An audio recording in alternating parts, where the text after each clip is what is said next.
Hello, dear student, how are you? I hope you will be safe at your home. तो देखिए बच्चों, पिछली class में अपन ने पढ़ा है कि मुक्त मूलक अभिकर्मक कैसे क्रियाएं करता है। नाभिक स्नेही, इलेक्ट्रॉन स्नेही को शॉर्ट में पढ़ा अपन ने। जैसे ही मैंने आपको पिछली क्लास में कहा था कि अगर इनकी जरूरत पड़ेगी तो अपन इस पर आगे बातें करेंगे, ठीक है ना। तो अब अपन अपने टॉपिक के अंदर चलते हैं। हेलो एल्केन का विरचन या निर्माण कैसे बनाओगे आप इन्हें। तो यहां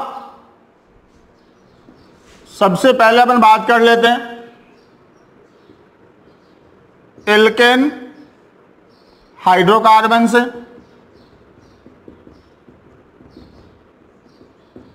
तो बच्चों अगर मैं एल्केन हाइड्रोकार्बन की बात करूं तो यहां देखिए, जैसे मेरे पास हो गया मेथेन। मेथेन की क्रिया अगर मैं क्लोरीन से करवाता हूं प्रकाश की उपस्थिति में, तो अपन ने इस रिएक्शन को वहां पढ़ा है मुक्त मूलक में। प्रकाश रखा हुआ है, क्लोरीन है, मतलब समास विदलन होगा। समास विदलन होगा तो मुक्त मूलक अभिकर्मक बनेगा। तो इसका मतलब ये मुक्त मूलक प्रतिस्थापन रिएक्शन होने वाली है, जिसमें अपने पास क्या आ जाएगा, क्लोरोमेथेन प्लस HCl। तो ये अपना हेलो एल्केन का निर्माण हो गया। लेकिन यहां कुछ बातें अपने पास और आती हैं कि ये रिएक्शन अनियंत्रित है, मतलब लगातार इसमें सारी हाइड्रोजनों को ये रिप्लेस करता जाता है क्लोरीन। जैसे इसी रिएक्शन को अगर मैं आगे बढ़ाऊं तो इस रिएक्शन में आगे दोबारा ये क्लोरीन से क्रिया कर लेता। क्रिया का प्रोसेस वही है सेम। कैसा? क्लोरीन मुक्त मूलक बनेगा, कहां क्रिया करेगा, H पर HCl बनेगा, मैथिल मुक्त मूलक आ जाएगा और उस मैथिल मुक्त मूलक पर दूसरे क्लोरीन मुक्त मूलक की क्रिया करवा देंगे अपन। तो इस प्रकार अपने पास आ जाएगा CH2Cl2 HCl। सेम प्रोसेस अपने को आगे बढ़ाते रहना है। दोबारा अगर मैं इसकी क्लोरीन से क्रिया करवा लेता हूं तो CHCl3 और HCl। CHCl3 की रिएक्शन अगर मैं क्लोरीन से करवाता हूं तो मेरे पास आ जाता है CCl4 प्लस HCl। सभी रिएक्शनों का मेथड एक ही था, तरीका एक ही है। कौन सा? जैसे मैं कोई भी एक रिएक्शन उठाऊं यहां से, जैसे मैंने ये उठा ली, तो CHHClCl प्लस क्लोरीन मुक्त मूलक बना समअपघटन से। अब क्लोरीन मुक्त मूलक को कहां जाना क्रिया करने के लिए?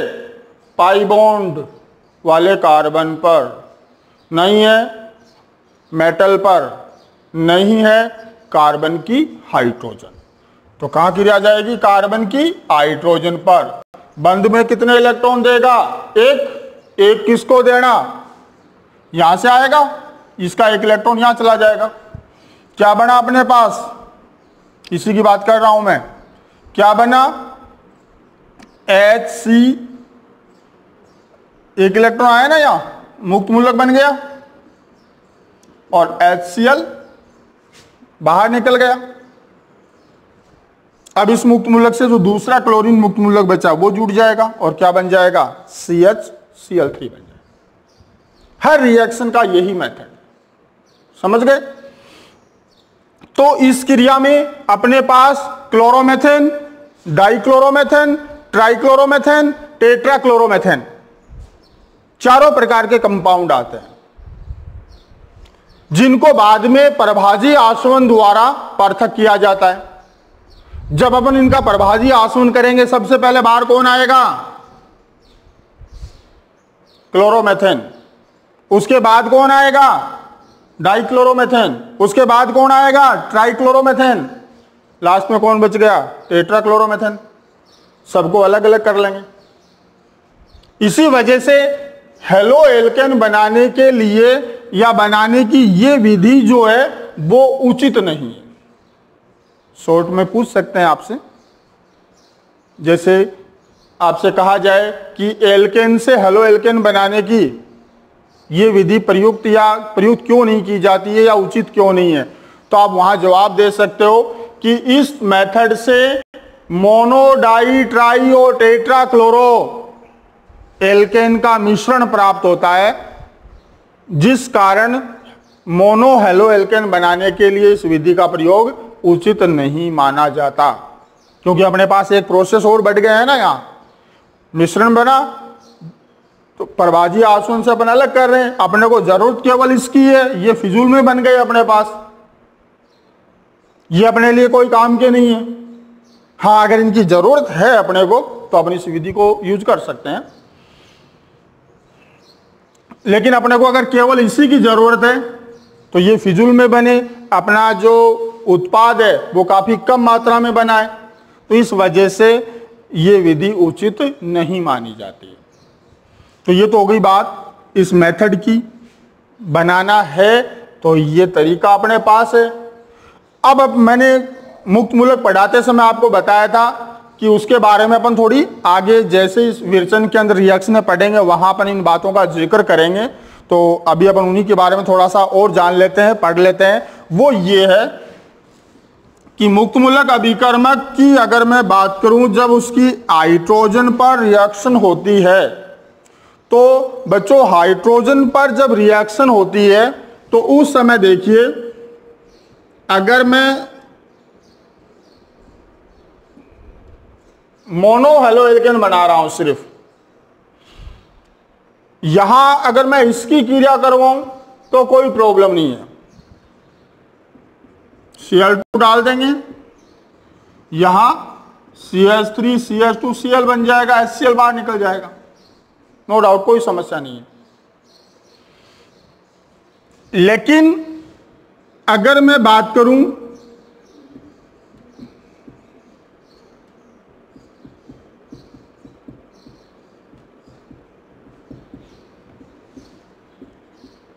यहां, चलो मैं एक बार ब्रोमीन डाल देता हूं, ठीक है, तो मुक्त मूलक बन जाएगा, प्रकाश रखा हुआ है, ब्रोमीन है, सेम विद्युत ऋणता वाला है। अब अपन ये जान गए हैं कि मुक्त मूलक ब्रोमीन बन चुका है। अब क्रिया कहां करवाएंगे, पाई बॉन्ड तो है नहीं, मेटल नहीं है, तो हाइड्रोजन पर क्रिया होनी है। लेकिन अब बात ये आती है कि यहां हाइड्रोजन अपने पास दो टाइप के, एक 1 डिग्री कार्बन की हाइड्रोजन और एक 2 डिग्री कार्बन की हाइड्रोजन है। ये वाली भी 1 डिग्री की है, तो इसमें और इसमें तो कोई फर्क नहीं है। तो टोटल हाइड्रोजन के टाइप की अगर मैं बात करूं तो यहां मेरे पास दो टाइप की हाइड्रोजन है, 1 डिग्री कार्बन की हाइड्रोजन और 2 डिग्री कार्बन की हाइड्रोजन है। तो देखिए बच्चों, अब बात यह आती है कि मैं इस ब्रोमीन मुक्त मूलक की क्रिया 1 डिग्री कार्बन की हाइड्रोजन पर करवाऊं या 2 डिग्री कार्बन की हाइड्रोजन पर करवाऊं।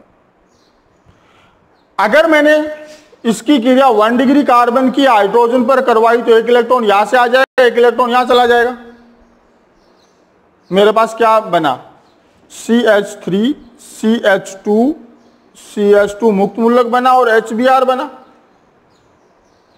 और अगर मैं इसकी क्रिया 2 डिग्री कार्बन की हाइड्रोजन पर करवाऊं तो मेरे पास क्या बनता है, CH3 CH मुक्त मूलक बना, CH3 प्लस HBr बना, है ना। देखिए अगर मैं 1 डिग्री कार्बन की हाइड्रोजन पर क्रिया करवाता हूं तो मेरे पास मुक्त मूलक बनता है 1 डिग्री मुक्त मूलक। और अगर मैं इसकी रिएक्शन 2 डिग्री कार्बन की हाइड्रोजन पर करवाता हूं तो मेरे पास जो मुक्त मूलक बनता है वो कौन सा बनता है, 2 डिग्री बनता है।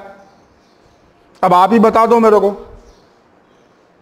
कि 1 डिग्री मुक्त मूलक ज्यादा बनना चाहिए या 2 डिग्री ज्यादा बनना चाहिए। सिंपल सी बात है, 2 डिग्री मुक्त मूलक ज्यादा बनना चाहिए, क्योंकि 2 डिग्री मुक्त मूलक का स्थायित्व जो है वो ज्यादा है। तो स्थायित्व ज्यादा होने की वजह से ये मैक्सिमम मात्रा में बनेगा। तो इसका मतलब इस कंडीशन में अपना जो मेजर प्रोडक्ट होगा वो कौन सा होगा, ब्रोमीन बाद में ऐड करेंगे ना अपन, यहां जो दूसरी ब्रोमीन मुक्त मूलक बचेगी उसको अपन यहां ऐड कर लेंगे, तो यहां बनेगा 2 ब्रोमो प्रोपेन और यहां बनेगा 1 ब्रोमोप्रोपेन। तो दोनों प्रोडक्ट में अपना मेजर प्रोडक्ट कौन सा आएगा? 2 ब्रोमोप्रोपेन आएगा। क्लियर? अगर 3 डिग्री लेता हूं, कोई अपन ऐसा कंपाउंड ले लें कि जिसमें 3 डिग्री मुक्त मूल्य की भी पॉसिबिलिटी हो,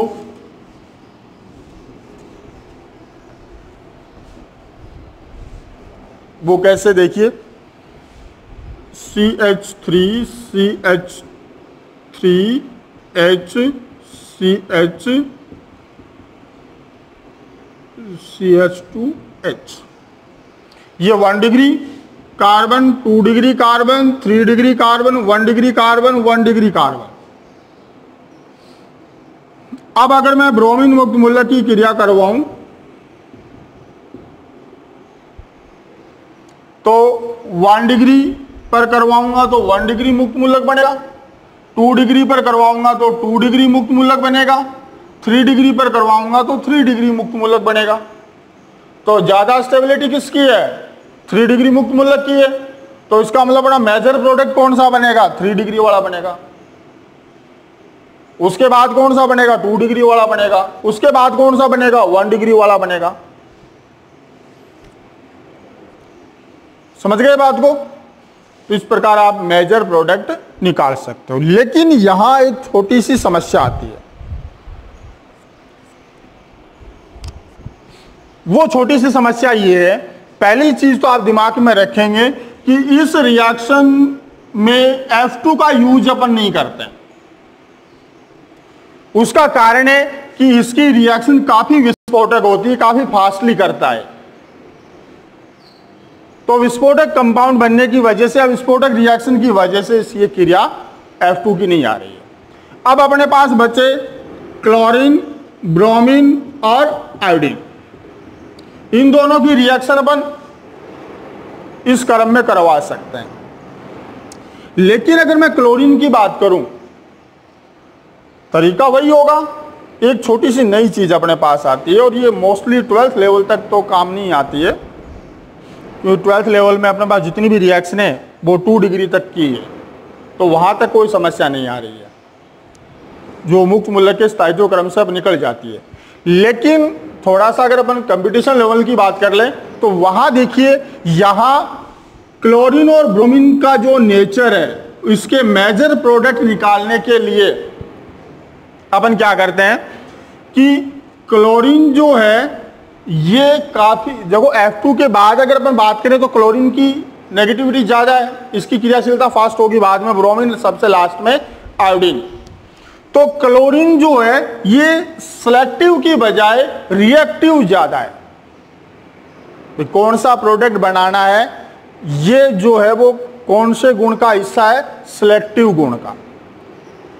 और फास्टली काम करना कौन से गुण को इंडिकेट करता है? रिएक्टिव को। तो देखिए बच्चों, ब्रोमीन जो है ये सिलेक्टिव प्रकृति का ज्यादा माना जाता है, इसलिए ये हमेशा कंपाउंड जो है वो किस क्रम में बनाएगा? 3 डिग्री, 2 डिग्री और 1 डिग्री क्रम में बनाएगा। सबसे पहले बनेगा 3 डिग्री मुक्त मूलक वाला, पॉसिबल है तो, नहीं है 2 डिग्री वाला बनेगा।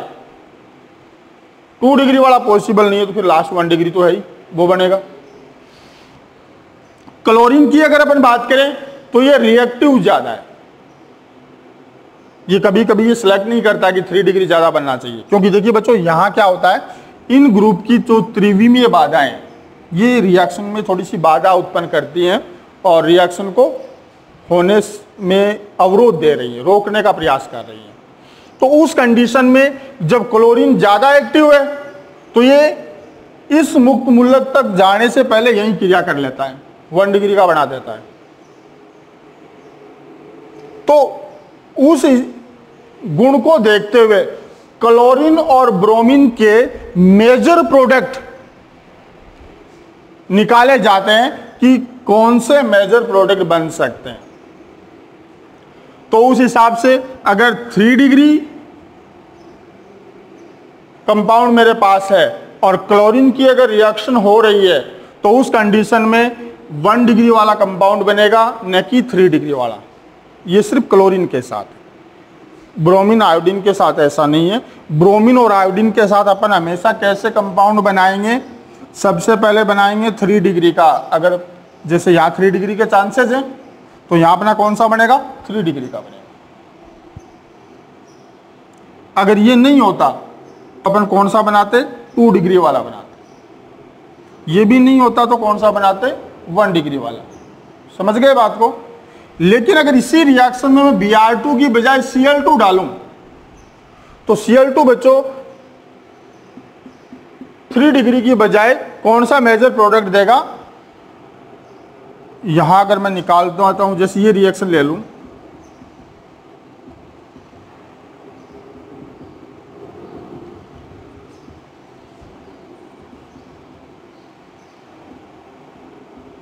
ठीक है, तो अपना नियम क्या कहता था कि क्लोरीन को यहां पे आना चाहिए मेजर प्रोडक्ट में, 3 डिग्री वाले में।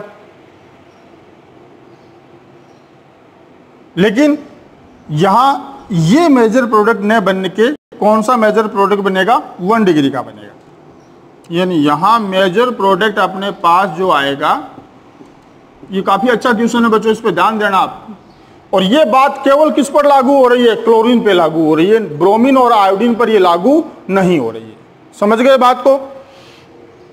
तो ये केवल किस पे लागू हुई है? क्लोरीन पे। और कौन से प्रोडक्ट में लागू हुई है? 3 डिग्री और 1 डिग्री का अगर कंपैरिजन चल रहा है तो उस कंडीशन में 3 डिग्री की बजाय अपना मेजर प्रोडक्ट कौन सा आएगा? 1 डिग्री का आएगा। ठीक है, तो इस हिसाब से अपन इनके मेजर प्रोडक्ट ज्ञात कर सकते हैं कि कौन से कंपाउंड में मेजर प्रोडक्ट कौन सा बनेगा। तो क्लोरीन के जो मेजर प्रोडक्ट हैं वो निकालने के लिए यहां मैं आपको एक परफॉर्मा या एक सूत्र दे देता हूं। जैसे कि अपने पास एक कंपाउंड हो गया CH3 और यहां मैं एक 3 डिग्री हाइड्रोजन ले लेता हूं और एक 1 डिग्री हाइड्रोजन यहां। अब देखिए, अगर मैं यहां क्लोरीन की क्रिया करवा रहा हूं तो उस कंडीशन में मेरे पास 2 चांसेस हैं, या तो मैं 1 डिग्री कार्बन पर हाइड्रोजन की क्रिया हाइड्रोजन पर क्रिया करवाऊं या फिर 3 डिग्री वाले पे करवाऊं। तो मेरे पास 2 प्रकार के प्रोडक्ट यहां पॉसिबल है। एक तो 3 डिग्री का और एक 1 डिग्री का भी पॉसिबल है। तो अब अपन बात करेंगे कि यहां दोनों में से मेजर प्रोडक्ट कौन सा बनता है। तो इसके लिए अपन फॉर्मूला ले सकते हैं। जैसे अपन को कंपेयर किस किस के बीच करना है? 1 डिग्री और 3 डिग्री में करना है। तो अपन यहां नाम ले सकते हैं 1 क्लोरो 2 मैथिल प्रोपेन, प्रोडक्ट ज्यादा बनेगा। या फिर अपने पास 2 क्लोरो 2 मैथिल प्रोपेन मेजर में बनेगा। ठीक है ना? तो इसके लिए अपन क्या कर सकते हैं, यहां अपने को करना है 1 डिग्री, या इसको मैं चलो एक बार इसी में समझा देता हूं कि 1 डिग्री हाइड्रोजन की संख्या, मतलब जिसकी मेजॉरिटी ज्ञात करनी है वही हाइड्रोजन आपको डालनी है, बटे ये कौन सी 3 डिग्री हाइड्रोजन को रिप्लेस किया अपन ने, तो 3 डिग्री हाइड्रोजन की संख्या।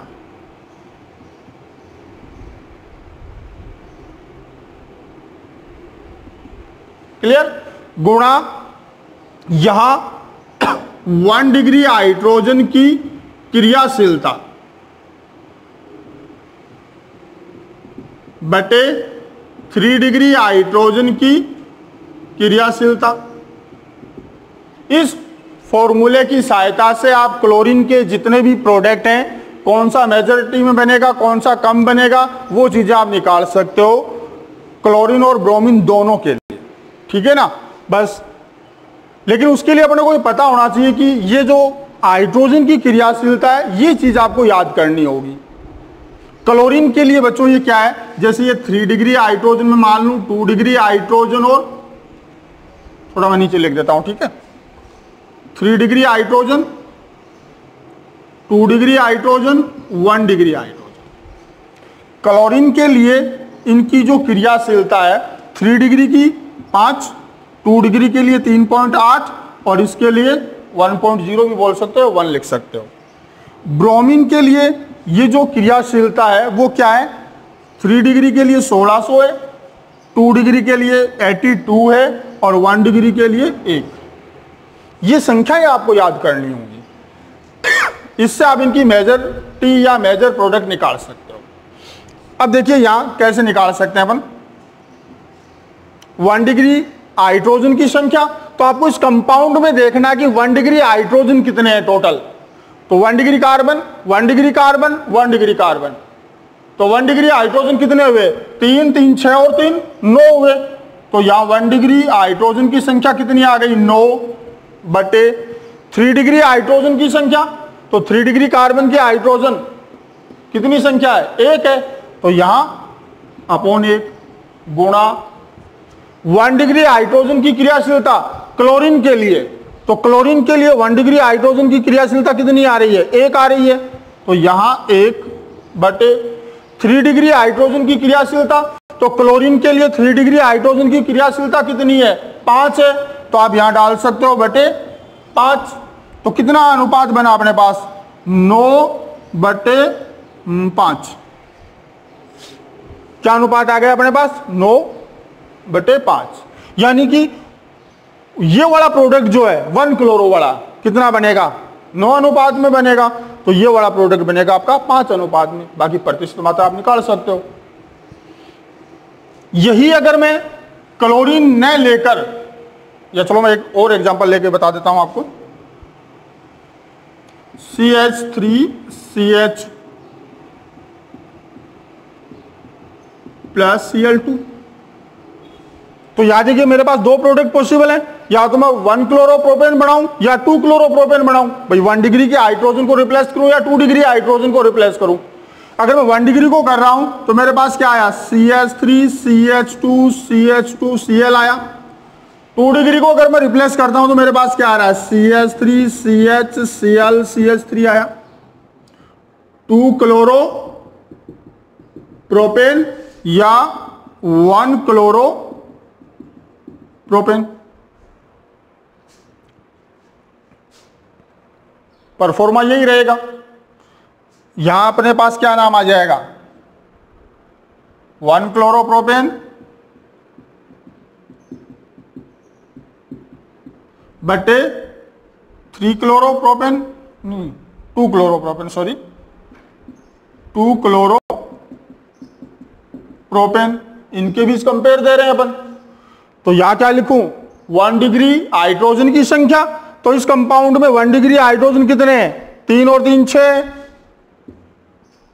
बटे यहां क्या आ जाएगा, एक बार मैं ये सीधा लिख दूं, एक बार परफॉर्मा लिख देता हूं, ठीक है ना। तो यहां मेरे चलो लिखा हुआ ऊपर, वो तो मैं सीधा लिख रहा हूं। 1 डिग्री हाइड्रोजन कितने मेरे पास, 3 और 3 6। नीचे मेरे को क्या लिखना है, या 3 डिग्री नहीं है, यहां क्या लिखना अपने को, 2 डिग्री हाइड्रोजन की संख्या। समझ गए ना बात को। तो यहां क्या लिखेंगे अपन, 2 डिग्री हाइड्रोजन की संख्या। तो याद देखिए बच्चों 2 डिग्री हाइड्रोजन कितनी है मेरे पास, 2 है, मल्टीप्लाई। यहां क्या लेंगे अपन, 1 डिग्री हाइड्रोजन की क्रियाशीलता और नीचे क्या लेंगे, 2 डिग्री हाइड्रोजन की क्रियाशीलता। तो 1 डिग्री हाइड्रोजन की क्रियाशीलता कितनी है क्लोरीन के लिए, 1। 2 डिग्री हाइड्रोजन की क्रियाशीलता कितनी है, 3.8। कितना आया, 6। ये कितना आ जाएगा, 8 दूनी 16, 6 और 1 7। मतलब मेजॉरिटी किसकी हुई, 2 क्लोरोप्रोपेन की भी। और ब्रोमीन के लिए हर बार मेजॉरिटी किसकी आएगी, 3 डिग्री की आएगी, बाद में 2 डिग्री की आएगी, बाद में 1 डिग्री की आएगी। इसलिए मैंने आपको कहा था कि ब्रोमीन और आयोडीन के कंपाउंड हमेशा किस क्रम में बनेंगे अपने, 3 डिग्री का पहले सबसे ज्यादा बनेगा, उसके बाद किसका बनेगा, 2 डिग्री का, और सबसे कम किसका बनेगा, 1 डिग्री का बनेगा। क्यों है, उसका रीजन आपको यहां दिख जाएगा। कैसे दिख जाएगा बच्चों, देखिए ये वाला चीज तो इस कंपाउंड का है, कोई फर्क नहीं पड़ना है। ये संख्या तो भले ही क्लोरीन हो या ब्रोमीन हो हमेशा सेम रहेगी। 1 डिग्री हाइड्रोजन तो अगर ये कंपाउंड अपन लेंगे तो हमेशा 6 रहेंगी, ये वाला 2 रहेगी। ये क्रियाशीलता 1 डिग्री और 3 डिग्री की यहां चेंज हो रहा है, तो 1 डिग्री की क्रियाशीलता ये रखेंगे अपन, या 2 डिग्री लेंगे तो यहां पर कितना आ जाएगा 82 आ जाएगा, यही मेजर प्रोडक्ट आएगा। अगर 3 डिग्री है तो यहां कितना आ जाएगा 1600, तो भी मेजर प्रोडक्ट यही बनेगा। तो ब्रोमीन में हमेशा मेजर प्रोडक्ट इसी क्रम में बनेगा। क्लोरीन में सिर्फ एक जगह ये चेंज हो रहा है, वो भी इस कंपाउंड में, और उसका रीजन ये है, आप इस परफॉर्मे की सहायता से इनको ज्ञात कर सकते हो। ठीक है, तो मैंने ये परफॉर्मा आपको बता दिया है, इसको आप अच्छे से समझ लेना। और ये परफॉर्मा या ये क्वेश्चन जो है आपके 12th स्टैंडर्ड के नए होकर मोस्टली कंपटीशन लेवल के हैं, तो आप इनको हल कर सकते हो इस फॉर्मूले की सहायता से। तो देखिए, हेलो एल्केन के निर्माण में आपने पढ़ा कि एल्केन से अपन हेलो एल्केन कैसे बना सकते हैं। इसके बाद अपन नेक्स्ट आगे की क्लासों में पढ़ेंगे कि हेलो एल्केन अपन किस किस तरीके से बना सकते हैं। तो उन चीज़ों को आप इन अभिकर्मकों को ध्यान से पढ़ना और कैसे काम करते हैं उन चीज़ों को आप अच्छे से तैयार करना, ताकि आगे वाली रिएक्शन आसानी से आप लोग समझ सको। तो बच्चों, मिलते हैं नेक्स्ट क्लास में। थैंक्स।